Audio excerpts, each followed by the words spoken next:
Muito bem, igreja. Essa manhã, bem na madrugadinha, eu estava pensando sobre a partilha de hoje, que já está sendo preparada essa semana e tal. E eu fui levado a fazer um link com o que a gente falou semana passada, então eu precisei ir aí para outros apontamentos agora cedo e tal. Então está tudo muito fresco aqui na minha cabeça, inclusive. Quero entender que é uma convicção de Deus para mim, para falar a vocês. Porque a gente falou semana passada sobre a inveja. Que só o pastor aqui tem. Né? Já falei que eu estou aqui assumindo todos os ônus por isso. Mas a gente falou desse sentimento inerente do ser humano. Inerente quer dizer que nasce com a gente. Por isso que tem a obra da cruz, para coisas como essa, como a inveja. E eu vou dizer que é uma inveja praticamente de cada dia. Você não precisa todo dia querer esgoelar alguém que você tem inveja, mas existem nuancezinhos dela, por aí, que vão permeando o nosso caminho. Então eu gostaria de lembrar só um dos traços, dos sinais dessa questão, que é quando a alegria do outro é uma tristeza para mim. Essa talvez seja a melhor forma de você entender se você tem inveja ou não. Quando alguém, depende muito do alguém, não é? Eu já disse, né? Se alguém conta uma coisa com alguém que você nunca viu na vida, lá na Austrália, e ele ganhou tal coisa, você pode até ficar meio triste, mas... Ou como eu disse, talvez você não inveje Júlio César, né? Ou Napoleão Bonaparte, mas a gente tem uma questão com os pares. A gente disse que é um sentimento que nasce das pessoas que estão próximas da gente, né? E se você lembrar na tua caminhada de vida, as coisas que a gente contempla e tal. Mas a inveja, ela está entre os pecados capitais, dos 7 pecados capitais. Eles não são uma numeração bíblica, mas são da espiritualidade clássica, que vem já há muito tempo, entendendo pelo comportamento humano sinais inerentes de cada um de nós, que nascem com a gente, e que vão fazendo filhotes. A inveja é uma per capita, é uma que está sobre a cabeça, é a que vai originar outros. E eu quero falar de uma aqui, que é meio que prima, eu não sei qual é o grau de parentesco delas ou deles, mas certamente são parentes próximos. E para nós cristãos, é bastante importante lembrar desse conceito sempre, por isso que eu trouxe ele à baila, muito embora ele não é o foco, e vocês vão ver pela conclusão. Na semana passada a gente falou sobre as características dela e trabalhamos bastante isso, e fomos a fundo sobre caminhos de como lidar com a inveja, não é? A gente falou sobre a conversão dos nossos olhos, sobre o coração doador e etc. Falei, inclusive, de uma forma prática, se para você abrir rede social e ver fotos de famílias felizes e te incomoda, sai fora. Se faz mal para você, seja sábio. Em pós-operatórios no consultório, eu sempre falo assim, eu posso... Eu ia falar, pastor, não, é dentista, doutor. Eu posso... acabou de extrair um dente, eu posso comer a feijoada agora? Depois, não pode. Não pode, vai zoar o negócio. Né? Mas eu falei assim, e daqui 3 dias? Eu falei, eu não sei. Quem pode saber isso é você. Se tiver isso. Então, a gente é muito responsável. Né? Ele quer dar o ônus para mim, né? Você falou que eu podia comer em 3 dias? Não cai mais nessa, não. Então, é assim, a gente tem capacidade, sim, dada por Deus, de discernir as coisas e tomar as decisões. Então, essa talvez seja um dos conselhos muito simples. Mas se tem rede social que te faz mal, sai fora. Né? E aqui eu vou dar um conselho para lidar com orgulho. Eu não tinha falado ainda que era orgulho? Tinha? Então tá. Já dá uma surpresa. Por que para nós cristãos ele é tão perspicaz assim e tão importante? Você, quando fala do pecado do orgulho, quando lembra do orgulho, o que você fala? Quer ver? Eu vou ouvir esse bordão, tenho certeza, senão meu sermão vai cair por água abaixo. Mas o que a gente lembra? Qual é a frase? Sobre orgulho, ele é o quê? Fala, irmão. É um Deus. Mas ele que tipo de pecado que ele é? Não é o pecado... ninguém vai falar. Luxúria? Não. Falou, o que é o orgulho? A gente costuma dizer, na tradição cristã, que o orgulho é o pecado original. Já ouviram essa expressão? Alguns ouviram e não quiseram falar, mas tudo bem, não tem problema. Amizade é a mesma. Orgulho é o pecado original. E é interessante porque ele se resigna não só ao ser humano, mas o orgulho, para nós, para que entendemos a palavra de Deus, ele vem ainda numa dimensão antes do ser humano. Lembre-se disso? Eu quero, antes de qualquer coisa, ler com vocês a palavra de Deus. Existem vários textos que podem servir de referência, de repente, se a Fê conseguir colocar. Você não conseguiu baixar as imagens, né? Sem problema. É o texto de 2 Coríntios 10, 13. Existem muitos apontamentos, como eu disse há pouco, que podem nos nortear para falar sobre orgulho. Eu escolhi esse, que diz assim, 2 Coríntios 10, 13. Nós, porém, não nos gloriemos, beleza, além do limite adequado, mas limitaremos nosso orgulho à esfera de ação que Deus nos confiou, a qual alcança vocês, inclusive.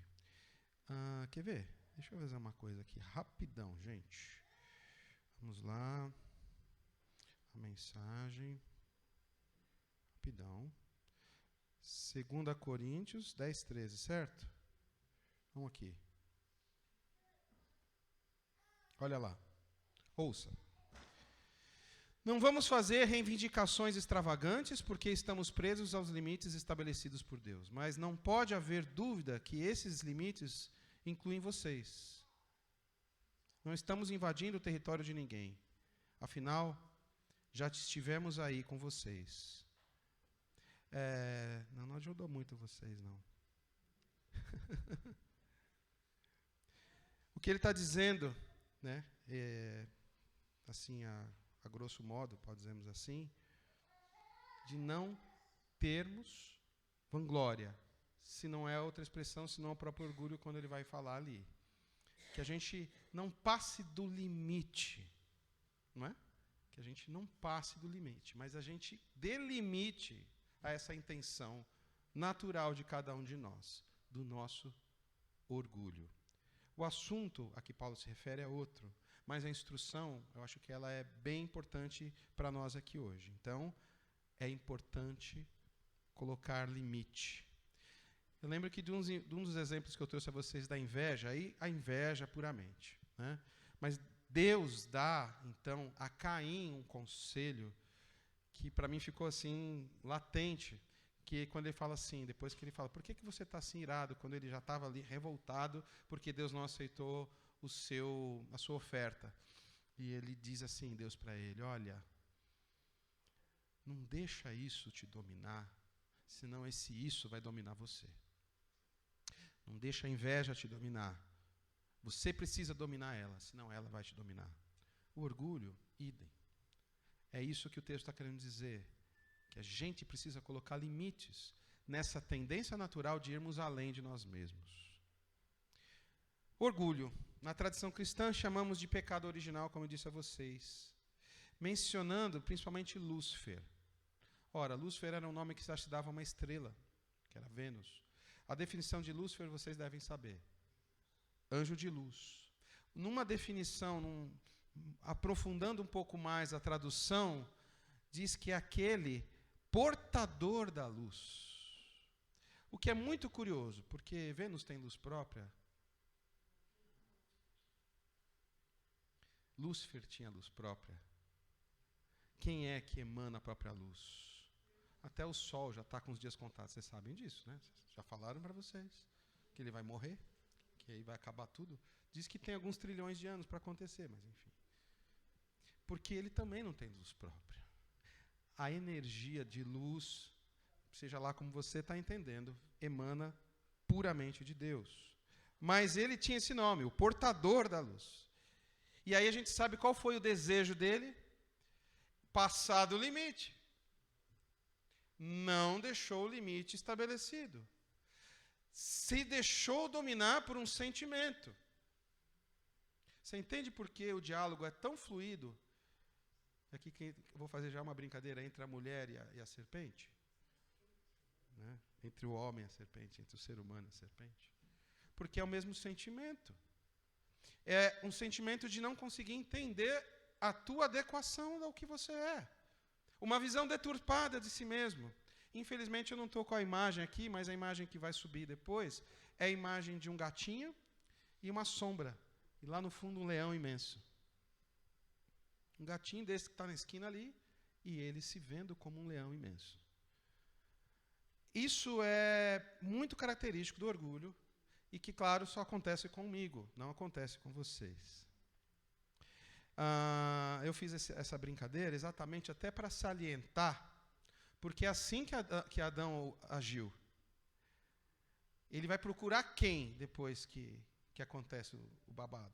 Depois que o pecado acontece? Ele vai procurar quem, Deus? Adão. E o que Adão fala? A mulher que o Senhor me deu. Não foi eu, não. Né? E aí isso, para mim, estabelece uma verdade que a gente já tratou, e a gente precisa, homens, restabelecer esse grupo. Precisa. Eu tenho isso acalentado aqui no coração, e a gente precisa fazer. Precisa. E nosso estudo fala exatamente sobre esse inerente movimento de omissão do homem. Porque ele ficou quietinho ali, e ele em nenhum momento intervém. Para, Eva, para esse diálogo já. Nosso Deus falou que a gente não pode ir e acabou. Não, você ouviu alguma vez isso no texto bíblico? Não, porque ele ficou quietinho. E quando pegou a fruta, ele deu para ela comer. Por quê? Se acontecesse o que eles estavam esperando, ela comesse e caísse dura no chão, ele não comeria. É isso. É isso. Mas isso não é o nosso tema de hoje. Por isso que eu falei que a gente precisa voltar para o nosso churrasco lá e ver essa tendência original da gente. Né? Eu quero citar aqui, é um grande poeta aí do século XVII, o John Milton, que escreveu O Paraíso Perdido. É uma obra muito interessante, que é um paralelo com a palavra de Deus, mas é uma obra poética. Né? Mas tem uma frase que acontece, que Miguel vai interpelar Lúcifer, é fictício. Quando ele, então, cai, junto com um terço do céu, e ele está lá já mais apagado do que aceso, e aí ele pergunta, cara, se arrepende, Deus é bom, se arrependa. Sabe qual a frase de Lúcifer que ele cita? Melhor reinar no inferno do que ser servo nos céus. Melhor reinar no inferno do que ser servo nos céus. Há quem traduza servo como escravo. A gente coabita com essa ideia, eu quero dizer a vocês. Por isso que ele é tão pertinente a nós. Por isso que a gente chama de pecado original. Porque o que aconteceu no céu aconteceu em guardadas proporções no Éden, nessa conversa com a serpente. Eu quero ser igual a Deus, eu quero ultrapassar meu limite. Esse homem, essa pessoa, esse ser que me limitou a... Como eu não posso comer tudo? Não, ela podia comer tudo, não é? Menos uma. Mas aquilo era já o suficiente, um fator limitador, para que o orgulho mexesse e ela saísse da posição dela. Agostinho falava uma coisa também interessante, ele dizia assim, o pecado me coloca acima dos outros. É o pecado que me coloca acima dos outros. Quero ler aqui com vocês, de repente se der, Fê, da gente correr neles, é Provérbios 16, 18 e Provérbios 11, 12. O que a Bíblia, dentre vários textos e vários exemplos, nos guarda a respeito do tema, falando sobre orgulho. Provérbios 16, 18 diz assim, o orgulho vem antes da destruição, o espírito ativo antes da queda. O que vai causar destruição para frente na vida das pessoas, das sociedades, dos países, é o orgulho. A soberba, a altivez, que me tira do limite onde eu estou. Veja, pode dar vários exemplos, mas vou num que todos vão conhecer, que é o de Hitler mesmo. Ele já tinha colocado a Alemanha no trilho, mas ele queria mais. Queria os outros países que também falavam alemão, e de repente ele queria o mundo. Foi a destruição. Foi a destruição dele e da Alemanha. E a gente está indo muito longe, né, nesses megalo exemplos, mas na nossa vida a gente vai ver isso também cada vez que você sai do trilho. Você como pai vai ver isso nos seus filhos, você como filho já fez isso com seu pai, quando você sai do trilho. Né, o que pode acontecer? O outro versículo, então, Provérbios 11, 12, que diz assim, quando vem o orgulho, chega a desgraça, mas a sabedoria está com os humildes. Fica para nós aqui o primeiro enunciado. Quando vem o orgulho, chega a desgraça. Montagier vai dizer também assim, que o grande mal do mundo é a comparação. E eu me lembro da semana passada do que eu falei inicialmente, nesse filhote, primo, enfim, do orgulho, que é a inveja. O orgulhoso, ele vive também, assim como o invejoso, sob o olhar de outrem, não de si mesmo mais. Ele perde a percepção de si mesmo e fica o tempo todo se comparando. E a vida então segue essa premissa da comparação. E como eu me vejo diante da comparação e como eu desejo que as pessoas me vejam depois dessa comparação. O orgulhoso tem uma tremenda necessidade, assim como o pavão, de aparecer. O que é interessante, sempre tem alguém, sempre vai existir, nesse exercício mesquinho, baixo, que não precisava existir da comparação, mas sempre vai ter alguém que é talvez menos bonito do que você acha, menos brilhante, menos um pai pior que você. Por pior que você seja, sempre tem um pior que você. Sempre tem alguém mais inteligente, alguém mais capaz. Por outro lado, sempre tem alguém mais inteligente. Sempre tem alguém mais capaz. Mais bonito, no meu caso, tem...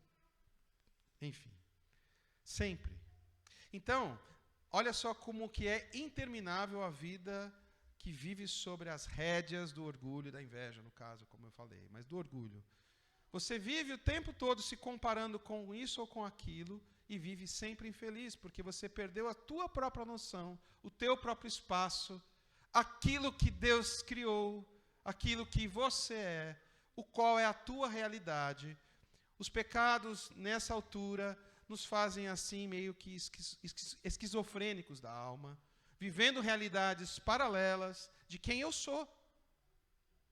E uma tremenda infelicidade diante daquilo que eu desejo e o outro tem, e uma felicidade mesquinha e baixa, porque eu tenho mais do que o outro tem. Mas isso só acontece comigo. Na antiguidade, o orgulho era um vício, algo a ser combatido. Vocês lembram, vou falar de um outro exemplo, da história da Torre de Babel? O que era a história da Torre de Babel? O que os homens combinaram fazer? Chegar lá no céu. Eles conseguem entender, é interessante isso, porque existe um fator aí já de um princípio de engenharia, não é? Pela ação do homem, pela massa que ele faz, como ele constrói, como era aquela construção rudimentar, ele percebe que cada vez ela pode ficar maior, mais robusta, e ser vista cada vez mais de longe. Então, de alguma forma, e a gente percebe isso nas entrelinhas do texto, o homem está entendendo que ele é como Deus, que ele pode construir o que ele quiser, e aquilo que ele faz é bom, é forte, é resistente. E ele chega ao cume de achar que pode chegar no céu com aquilo. E aí vem a Trindade, veja o que está acontecendo ali, façamos então a língua deles serem separadas, porque senão eles vão tudo para o mesmo buraco antes de Noé, para o ralo, né? Que a humanidade foi, por causa da enchente. E aí então é fundada a primeira intenção das franquias de escola de línguas, não é? Então aí surge o alemão, surge o inglês, surge o francês, surge o árabe, e tem lá o hebreu ainda casto. Mas é interessante também, porque isso traz, esse é um detalhe interessante da história. O orgulho me faz senhor do universo. Olha para o Hitler, olha para o Lúcifer, olha para Adão e Eva.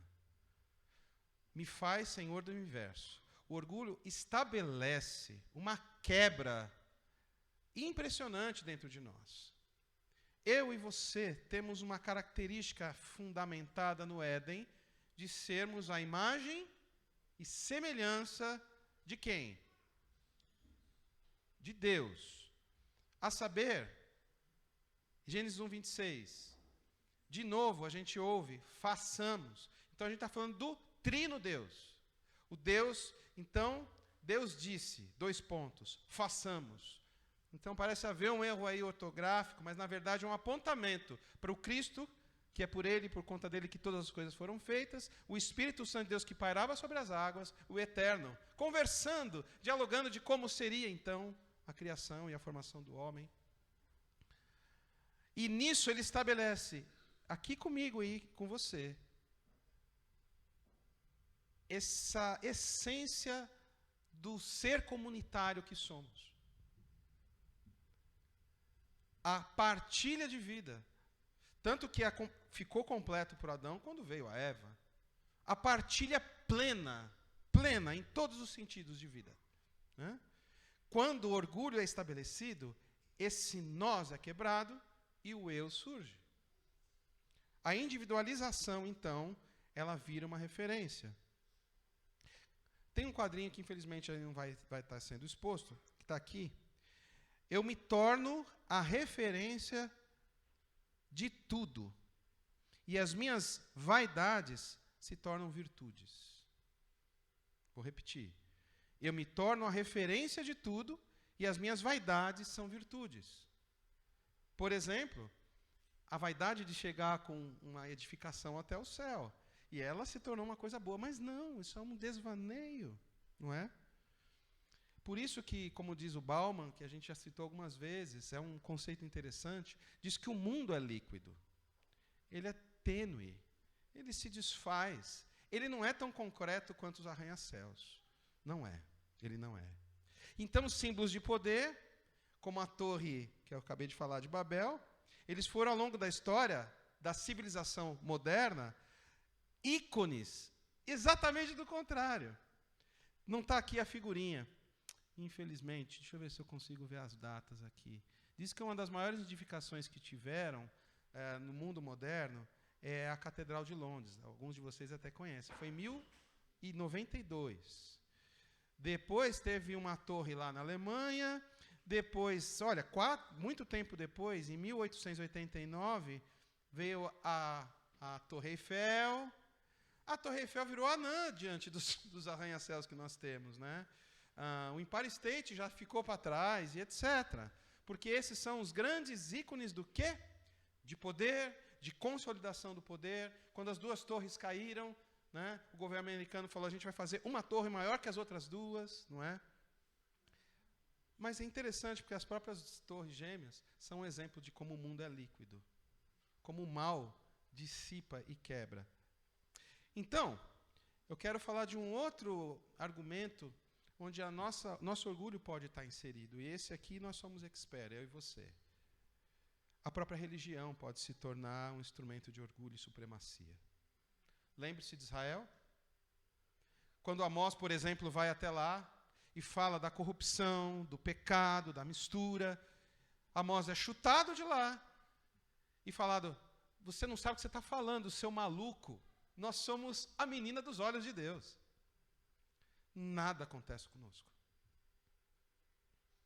Religião.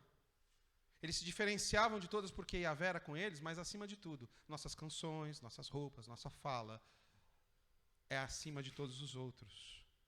E isso a gente vê na história da humanidade. A supremacia que seja no caso no mundo islâmico, né, do Islã, no mundo ocidental com o cristianismo, como isso passa por cima das pessoas. Põe gente na fogueira, mata gente. O orgulho por ser de Deus. Para mim, acho uma das maiores mesquinharias sobre o orgulho. Quando, em nome de Deus, eu tenho essa jactância, né? Essa coisa da minha performance estar acima de tudo. E Jesus condenou isso veementemente. Lembra no Sermão do Monte? Para com esse negócio de falar difícil, ora simples, olha de verdade. Quando orar, ora sim. Quando você for fazer jejum, vai lá, faz o jejum e tal, mas quando você sair do jejum, você lava o rosto, faz um bom penteado. Para de achar que você está fazendo a lei certinho, que você então tem moral para apontar para todo mundo. Porque eu quero dizer para você, porque se você pensou na mulher do outro, você já adulterou.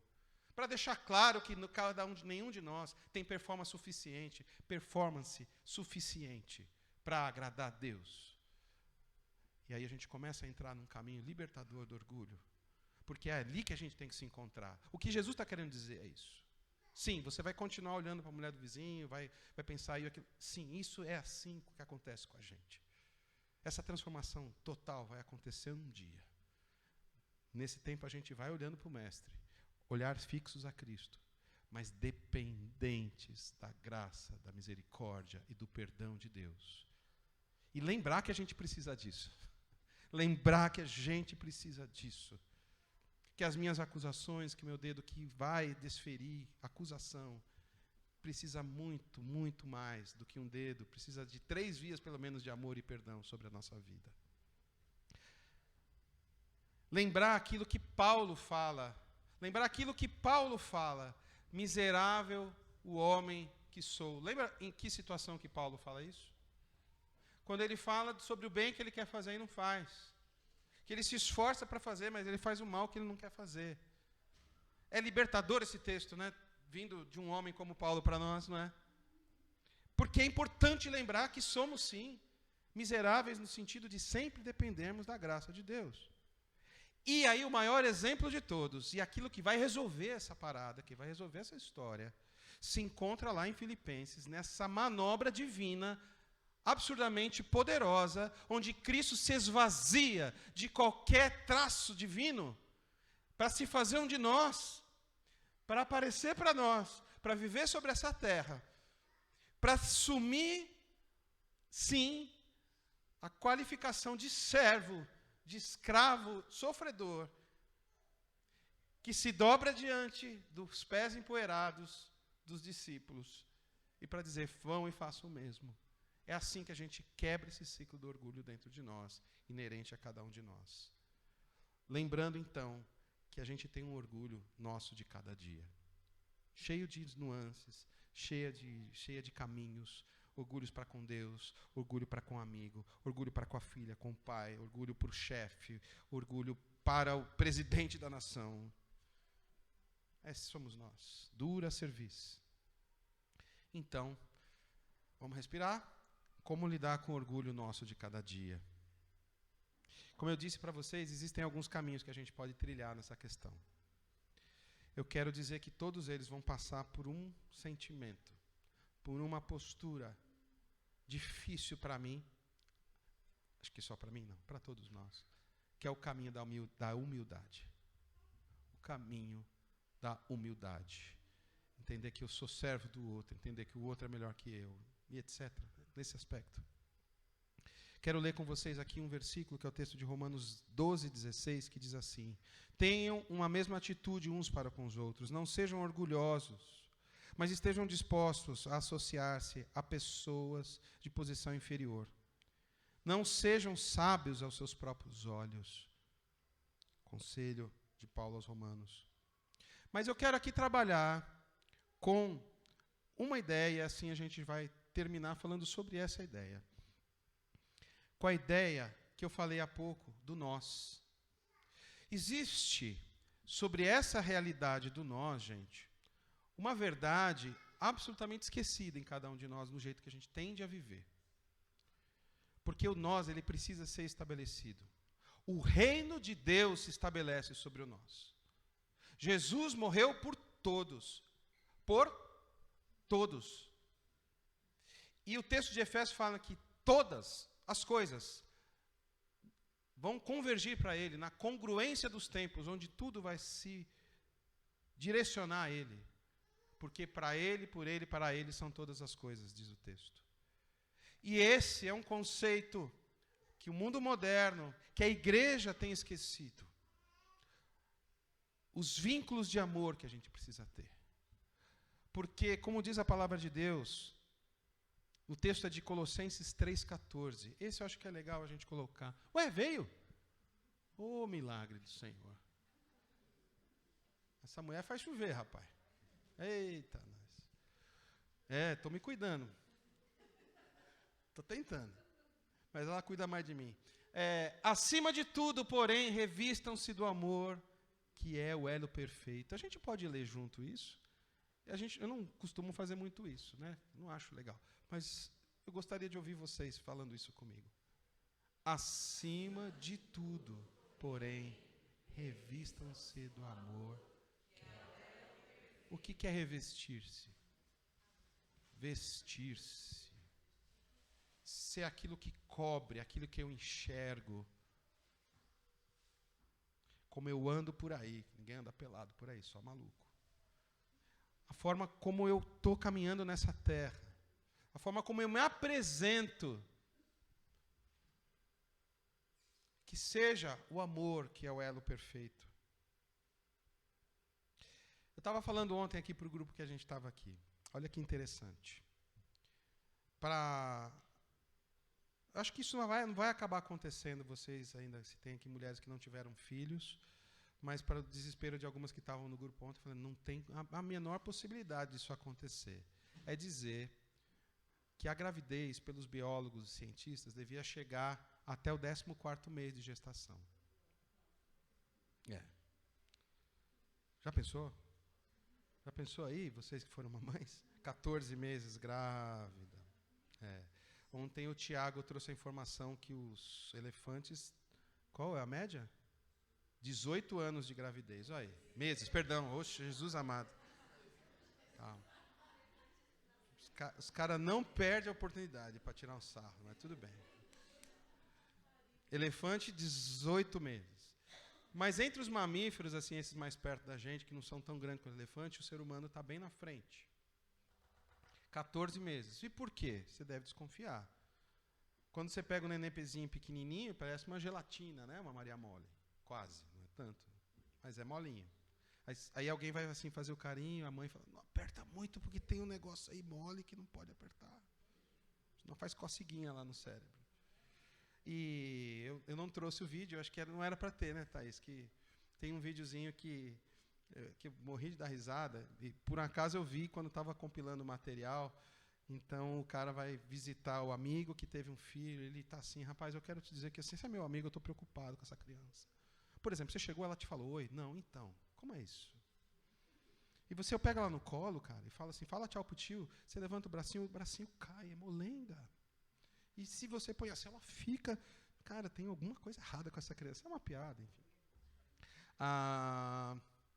Mas por que exatamente? Acho que a Dalvinha trouxe a colaboração de dizer que existe um período gestacional pós-gravidez. Onde, sim, a criança tem informações importantíssimas que acontecem nos braços da mãe ou daquele que vai ter esse papel da mãe. E a ciência e os biólogos vão dizer o porquê que isso acontece.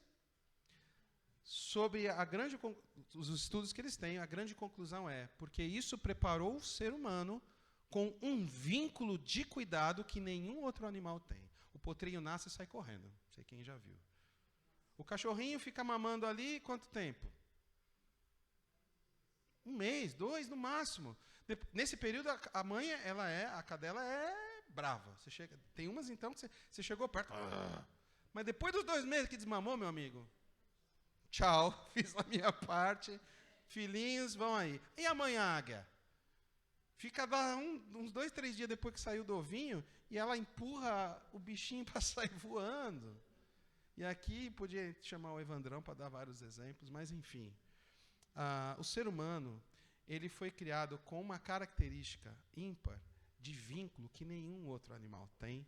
E, como eles dizem, especialmente para que se crie um vínculo, e a palavra é essa que eu ouvi, que é que depois eu fui achar em Colossenses.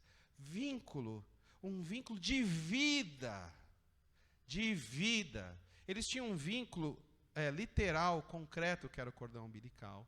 Depois isso é cortado. E depois que sai, é aquela dificuldade toda, mas existe esse momento, então, de criar vínculo. Eu sei que vocês, mamães aí do século XXI, ouviram várias reportagens e textos, enfim, vídeos falando sobre essa questão do vínculo. Mas esse vínculo que todos nós fomos submetidos, porque a criança que não foi submetida a esse vínculo, ela morreu. Não foi alimentada, pronto, morreu. Mas se o ser humano vingou, é porque alguém cuidou dele. No caso do Mowgli, foram as lobas. Mas no caso do ser humano e na vida real, é isso. Alguém toma esse papel. Pode ser até um homem. que dá de mamar. Mas o vínculo, nesses poucos meses, que eu estou falando dos 9, então a gente está falando de 5 meses, estabelece no ser humano um conceito de vida, de sobrevivência e de cuidado mútuo. Entende? De cuidado mútuo. E isso é escandalosamente contrário ao que o orgulho produz sobre a individualização. Você entende? Porque a individualização te faz, do orgulho e da inveja, etc., te faz dissociar dessa ideia e dessa inerente condição que nós fomos formados. E isso, inclusive, serviu como apoio para que a civilização fosse preservada. Eu falei ontem para os meninos que eu lembrei da Era do Gelo, não sei vocês aí que tem criança em casa, acho que eu vi antes das crianças nascerem, mas enfim, não tem problema. Sejam bem-vindos, fiquem à vontade, tá bom? Na Era do Gelo, a criança se perde, lembra? E quem que faz aqueles 5 meses de diferença? O mamute, o tigre e a preguiça. Como era o nome da preguiça mesmo, filho? O Cid, figuraça. E assim chegamos aqui. Porém, esse ciclo foi se quebrando conforme houve a evolução das civilizações. Olha que interessante, eu tive a oportunidade, a grande oportunidade de, já contei algumas vezes, né, de algumas vezes adentrar tribos indígenas distantes, remotas, onde tem índios que nunca tinham saído de lá, nesses trabalhos missionários. Foi bênção. E uma das coisas que eu aprendi é exatamente essa. No contexto mais primitivo, no contexto mais rudimentar, no contexto mais difícil de viver, porque sobreviver na selva não tem nada de bucólico, nada. Tem inseto que te pica e você morre, você vai nadar no rio gostoso, tem piranha, tem arraia, e etc. Não é fácil. Não é nada fácil. Exatamente por isso, existe um código entre eles, que é o seguinte: os tios, eles têm status de pai e mãe. Sem falar que a distância de idade é muito pequena. Então, às vezes, você tem lá uma criança de 10 anos que é tia de um menino de 9, e ela responde para ele como pai. Bobear obedece mais do que o pai. Por quê? Porque quando eles estão no rio que tem perigo, quando estão na árvore que tem perigo, o tio fala, desce daí, rapaz. Ele obedece. Sobrevivência. Senso comunitário. Entender que os vínculos nos mantêm vivos. Não existe sentido na tribo, se vocês vivem e distribuem tudo entre si, ter uma casa para cada um. Então tem uma maloca e cada lugar da maloca tem um lugar para cada família. Eu disse a vocês, acho que algumas vezes, das vezes que eu fui para lá, quantas coisas eu aprendi, eu achando que eu fui para dar e ensinar. Né? E etc. São várias instruções interessantes. E tem mais uma coisa, por exemplo, se você vai para lá, que nem os missionários, eu vou ficar aqui, eu sou seu amigo, e é isso que eles fazem mesmo, aprendem a falar a língua deles, constroem a casa do lado deles, convivem com eles, vão nas festas, etc. Comem as coisas que eles comem, etc.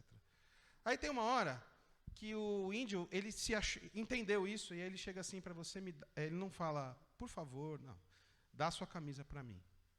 Porque no jeito deles viver, é isso, a camisa de um é de todo mundo. Aí o missionário falou, mas essa camisa é minha. Eu falei, então você não é meu amigo? Você falou que era meu amigo. Nessa que eu fui, tinha uma bicicleta. A bicicleta era de quem? Todo mundo. Por que índio adora futebol? A bola, todo mundo brinca com ela. E quando o inimigo faz o gol, todo mundo bate palma. É muito engraçado. Você se vira e tal, eu lembro que aí o cara fez o gol, todo mundo, eu falei, não, cara, é para vaiar o cara, velho. Na próxima, passa o pé nele. Na sociedade moderna, isso foi se encruando. E o que é pior, o senso comunitário do vínculo da espécie humana foi se desfazendo. Então existe uma tendência inerente do homem por reivindicar a posse. Pega uma criancinha, e isso é natural do homem.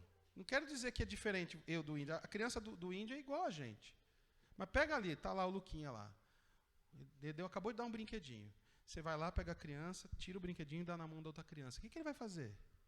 Pai, você não vale nada. É isso que ele vai falar no choro. Vai gritar, você não vale nada, aquilo é meu. Somos assim, o orgulho nos faz assim. É meu. Não.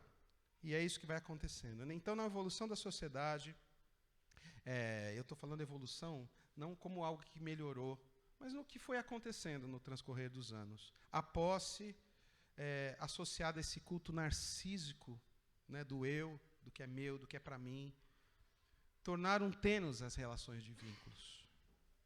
Viver no século XXI possui como um de seus valores, baluartes, estandartes, o privado.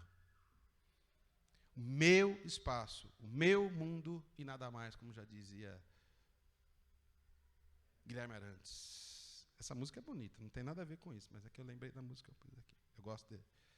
Sim, existe uma forte e natural instância que se apresenta reivindicando resposta a esse anseio mais inerente do ser humano, o desejo intrínseco por relacionar-se, apesar da inveja, apesar do orgulho. Existe algo dentro de todos nós que clama pelo relacionar-se. Por mais individual que seja, você precisa do outro. Não tem como sobreviver enquanto ser humano sem o outro. Então se vive esse grande conflito no século XXI. Eu quero ter o outro perto, mas ao mesmo tempo eu quero ter meu espaço. Você percebe como isso é dicotômico, como isso é esquizofrênico? Como é que eu posso ter o outro plenamente e ele me ter se eu quero me ter sozinho? E isso é uma grande característica de todos nós, queridos, do século XX e XXI. Você sabe que cada era, essas coisas nascem, vão vindo com a gente. O mundo já está nesse diálogo e é esse diálogo que a gente acaba aprendendo. Essa é a linguagem. E vai distorcendo, então, a nossa essência do 3, que é 1, da cumplicidade, do que se partilha, do amor divino. Por outro lado, cada século nos mantém mais vinculados a nós mesmos e menos aos nossos pares. Cada vez os vínculos vão se tornando mais tênues. Vocês que gostam de correntinha, já usaram correntinha, tinha uma que eu gostava muito, de vez em quando ela caía do pescoço. Por quê? Tinha um elo que se desfazia. A inveja, esse sentimento negativo, vai subtraindo, e assim como o orgulho, a capacidade de discernir a realidade de nós mesmos, a realidade do próximo. A cobiça desmedida vai gerando ódio e violência. E o orgulho que nos fere e fere o próximo, alimenta a soberba, que vai botando o nosso nariz cada vez mais lá em cima e o nosso dedo cada vez mais duro em acusar. Os vínculos que poderiam nos tornar mais humanos, mais cuidando um do outro, mais cúmplices na preservação da vida, que iam tornar assim relacionamentos mais seguros, nos deixar mais seguros por isso, iam somar conhecimento, sabedoria, o cultivo pelo outro, pela vida, pelo lugar. É tão tênue, são tão fracos os laços que se desfazem com um sopro forte, com uma caminhada mais rápida, se desata. Porque a gente está atado mesmo, de verdade, um laço daquele de escoteiro, é com a gente mesmo. O vínculo que a gente mais deseja ter é conosco mesmo. E isso precisa ser respeitado, não é? Não é assim que se diz? O que eu ganho com vínculos? Estava ontem falando aqui, filho, desculpa eu falar, você está aí, vou falar. Um dia a gente estava voltando, quando a gente foi lavar os cachorros, você falou, pai, eu estava pensando aqui, eu acho que eu não vou ter filho. Eu falei, por quê? Porque o que você gasta de escola comigo, com a Marina, e tudo que você gasta mais, mano, você podia dar a volta no mundo, velho. É verdade. Você tem toda a razão.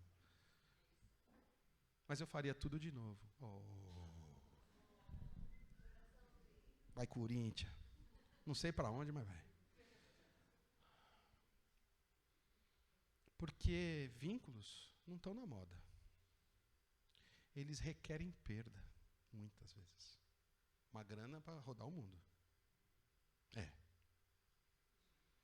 E etc. Falando dos filhos, mas outros vínculos. As amizades sinceras e a nossa união como filhos de Deus, unidos pelo sangue de Cristo, que extrapola o dominical para o cotidiano, que ousa perguntar como você está e quer saber mesmo como você está, dá trabalho, é desconfortável, vai contra um pouco do que é a gente. Eu vou citar aqui, porque não quero me prolongar muito mais. A gente esteve aqui recentemente falando sobre João 6, e ontem a gente leu aqui. João 6, e eu vou terminar sobre esse exemplo. Ele nunca tinha me falado como falou sobre essa questão. Como eu falei, eu poderia falar sobre vários apontamentos em como lidar com orgulho, mas eu quero falar sobre esse, que tem a ver com esse domingo e com tudo que a gente já viveu e vai viver daqui a pouco. Jesus está num lugar árido, multidões o seguiram, e é final do dia, não tem Uber Eats, não tem iFood, não tem nada, não tem padoca, e tem uma multidão, e a gente sempre fala que é muita gente passando fome, com fome. Por quê? Naquela hora, naquela época, sim, bateu 5h30, a janta tem que estar na mesa. Eu sei que tem lugar que o pessoal janta 4h30 da tarde, não sei como era lá. Mas era final do dia, e era o movimento da Páscoa, então tem gente que estava andando léguas e léguas, e eles desviaram um pouco a atenção do caminho deles para Jerusalém, para a Páscoa, por causa de quem? De quem? De Jesus. Diz o texto lá que a fama dele já tinha percorrido muitos lugares, e as pessoas estavam sedentas por vê-lo fazer os milagres. E você sabe, eu e você, Jesus era avesso a esse negócio de querer mostrar milagre. Quantos e quantos ele fala, vai, não fala para ninguém, fica quieto. Não é? Mas não acontecia assim, a exemplo dessa multidão. E aí, eu vou dizer para vocês que há alguma contradição. De repente, um dia a gente pode falar só sobre isso aqui. Mas por que Jesus faz esse milagre? Alguém pode falar para mim aqui? Ontem a gente teve alguns apontamentos. Que, filha? Pode sim, você pode. Você pôs a foto lá. Por que Jesus fez essa multiplicação? Por que eu estou falando isso? Parece óbvio a resposta. Por amor. Por amor. O que mais? Eles iam morrer de fome? Inclusive, a gente fala, eu acho, como eram andarilhos que estavam a caminho de Jerusalém, os caras são muito ligeiros, quem andarilho sabe, eles estavam fazendo uma viagem. Eles não ficaram, puxa, não trouxemos nada. O que pintou foi esse menino que quis dividir, né, os 2 peixinhos e os 5 pães. Mas deviam ter outros lanchinhos lá nas marmitas, escondidas. Mas Jesus, ele põe na cabeça que o que ele queria é dar comida para todo mundo. Por quê? Oi? Ontem falaram isso também, para que o povo não se dispersasse. Hã? Dá uma lição, buscar primeiro a mim do que perfeito. Eu não estou fazendo uma retórica, estou querendo mesmo ouvir vocês. Eu vou falar de uma apreciação que eu tive sobre esse texto, muito curiosa. Jesus estava sentindo fome junto com aquele povo. Homem, andou o dia inteiro, estava ali cansado, final do dia, hora do lanche, hora da janta. Ele sentiu fome. Eu imagino isso aqui comigo. Quando a gente sente fome, o que acontece? Né? Alguma coisa assim. Dependendo do tamanho da fome, que nem estava o Tiago ontem, começa a te olhar feio. E o estômago parece que vai te engolir no som. Mentira. E a gente falando sem parar da Bíblia e não pedir a pizza. Mas enfim. Ele sente e sabe que todos estavam sentindo aquilo também. E aí eu vou para vocês, para deixar a coisa um pouco mais complicada, no versículo 15 do capítulo 6, diz que Jesus se ausenta depois que ele faz a multiplicação, que todo mundo come, e ainda sobram 12 cestos, enigmáticos 12 cestos. Então a gente vai falar que é uma para cada tribo de Israel, essas coisas todas que o pessoal gosta de... Mas ele some do mapa, ele some, ninguém sabe onde ele está. E por quê? O texto vai dizer, porque se ele ficasse ali, aquela noite fariam dele rei. Ora, que contradição. Se Jesus sabe que isso vai acontecer, por que ele estimula isso nas pessoas? E mais para frente no texto ainda, os caras passam a madrugada inteira remando, a multidão toda atrás dele, para chegar até do outro lado do mar da Galileia e falar, onde você estava? A gente quer ver mais mágica, faz mais coisa acontecer aí. Aí vem com aquele evangeliquez, porque nossos pais estavam no deserto, caiu uma nave, você não está nem fazendo isso aí. Por que Jesus cai nessa contradição, se ele sabe que esse milagre ia causar isso? Vamos dizer que não era imprescindível, que nem a filha do Jairo que estava morrendo, e outros milagres do cara que está há 38 anos no tanque de Betesda. Por que esse milagre? Compaixão, ensinar algumas coisas. Eu vou dizer para vocês o que me veio desse texto. Não precisa concordar comigo, mas eu vou falar para você o que me veio. O estômago dele roncou. E se tem uma coisa para que Jesus veio à Terra, foi para estabelecer o quê? O grande tema dos evangelhos. O seu reino. Ele veio para estabelecer o seu reino. O que significa isso?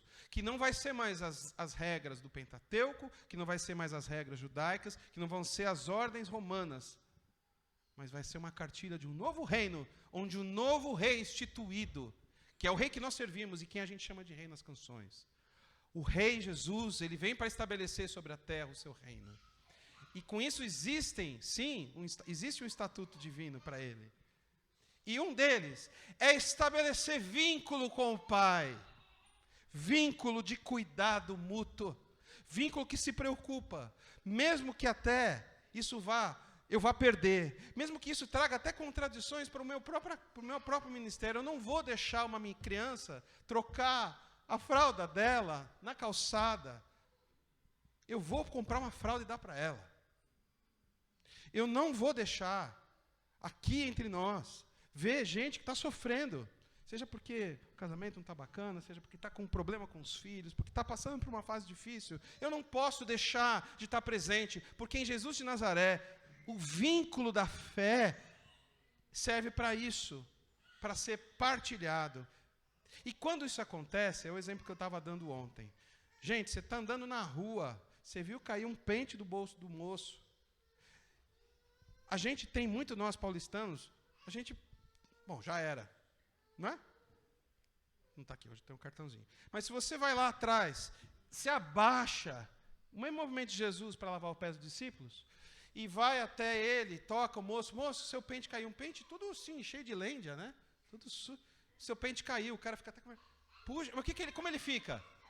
Surpreso, feliz.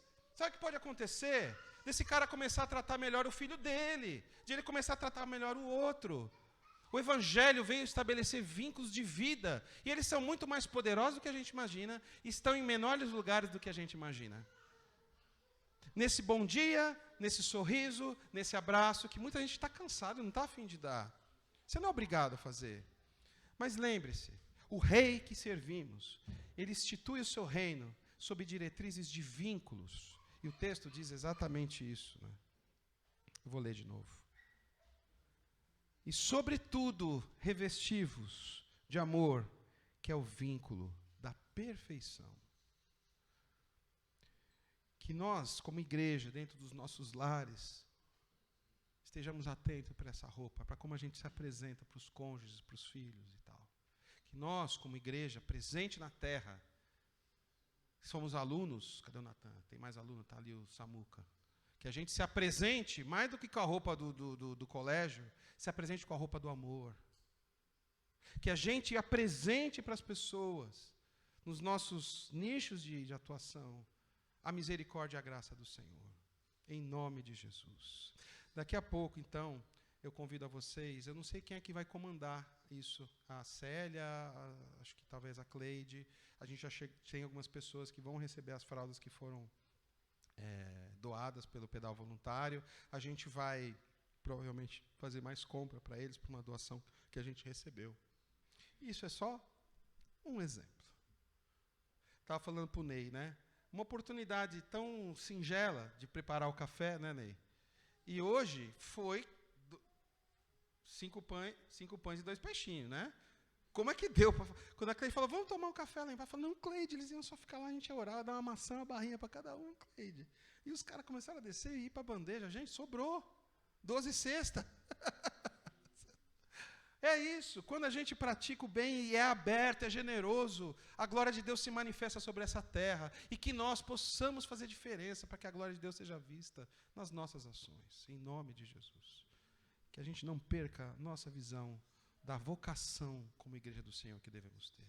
Pai querido, que a Tua palavra seja inscrita em nossos corações e que, da mesma forma como o Senhor, de forma generosa, nos alcançou, a gente alcance os nossos filhos, alcance nossos vizinhos, alcance nossos pais, alcance nossos familiares, alcance nossos amigos, as pessoas com quem convivemos no trabalho, até mesmo aquelas que nos perseguem, como diz o Senhor mesmo, que o amor seja visto, que o amor triunfe, e eu sei que o Senhor espera de nós isso, como igreja, que a gente viva isso, para que o amor triunfe, no nome de Jesus.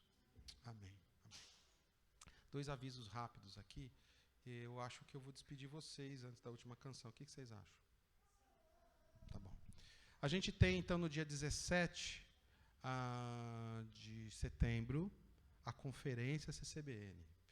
A gente tem confirmado esses irmãos que vão estar conosco, o pastor Gerson Ortega, no sábado à noite, homem que tem uma grande experiência sobre esse tema, além de ser pastor e estar aqui dividindo desse mesmo espaço conosco, nas noites do domingo. E a gente tem o Diamâncio, que tem um ministério maravilhoso, que vai estar aqui com a gente também, celebrando Jesus, desse jeitão nordestino, com a sanfone, o zabumba e as canções muito boas que ele tem. E a gente falar sobre esse tema, que é coração do adorador. Tem outra coisa, que eu já vou falar aqui para vocês. Dia 20, é mais para frente, mas é 29 de outubro, se eu não me engano, é um sábado. Perfeito? A gente vai ter o nosso Day Use It lá, nosso piquenique CCBN. Fechamos o local, já estamos começando a pagar, a gente só está vendo como a gente vai fazer, porque a coisa não está fácil, aí eu já, de repente, falo do próximo assunto nosso, mas a gente vai fazer uma coisa mais comunitária, para não ficar caro para as pessoas, mas é um lugar bacana, aqui perto, vai pelo asfalto, rapidinho, a nossa ideia é que a gente tenha um dia bacana lá, um dia que a gente chame os nossos amigos, parentes, que a gente possa lá, os meninos jogar uma bola, se machucar, como acontece sempre, porque não joga nunca, que nem eu, e etc. É um dia bacana para todo mundo estar junto, vai separando essa data aí, tá bom? O próximo aviso é esse. A gente tem falado aqui, domingo a domingo, por N fatores, né? A gente está vivendo um momento um pouco mais difícil de segurar as nossas contas e tudo mais. O que não fez a gente parar de querer fazer coisas como a gente está fazendo aqui agora e continuar sendo responsável com o nosso chamado, seja com a Índia, seja com a comunidade aqui do lado, seja com aqueles aqui que trabalham e se dedicam para a obra do Senhor. Tá? Não se esqueça, o gasofilácio está ali, se você prefere fazer a sua oferta ali, seu dízimo, mas não esqueça disso, que a gente faz isso em obediência e em adoração. No mais, que a graça do nosso Senhor Jesus Cristo, nosso Salvador Jesus Cristo, o amor de Deus, nosso Pai, o consolo, a presença e a direção do Espírito Santo de Deus nos conduza hoje, essa semana, até que Ele venha, no nome de Jesus. Amém, amém, amém. Sejam sempre bem-vindos aqui. Deus os abençoe.